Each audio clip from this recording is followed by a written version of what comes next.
Kokie yra sprendimai dėl transporto eismo Laisvės alėjoje? Transporto eismo automobilių nebus. Laisvės alėjoje tik spalviniai, kita spalva granito bus imituotos gatvės. Jos, kad vizualiai atrodytų, kad tai gatvė, tačiau bortų nieko nebus. Laisvės alėja jau senai yra, grynai pėsčiųjų zona, tai paliksime pėsčiųjų ir dviračių. Pirmą etapą buvo numatyta padaryti per 24 mėnesius, tačiau su rangovais pavyko susitarti, kad padarys per 15 mėnesių.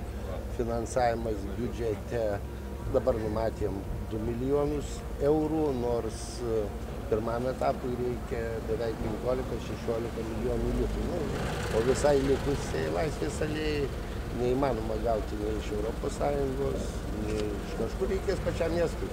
Kaip ir daugelis, aišku, mažesnių miestų susirado savyje pinigus susitvarkyti centrą, taip ir mes suras. Nesinori, kad miestas gyventų statybų aikštelėje. Bėgių, nors neturime dar tokio tvirto pasakymo, kad jų nebus, bet matomai, kad nebus, nes tai yra pėsčiųjų zona.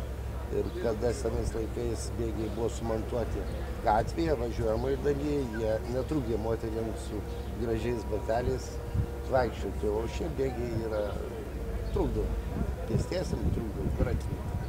Tai mes galvojame, kad elektrinį kažkokią transporto priemonę, vagonėlį paleisti, bet ant guminių ratukų.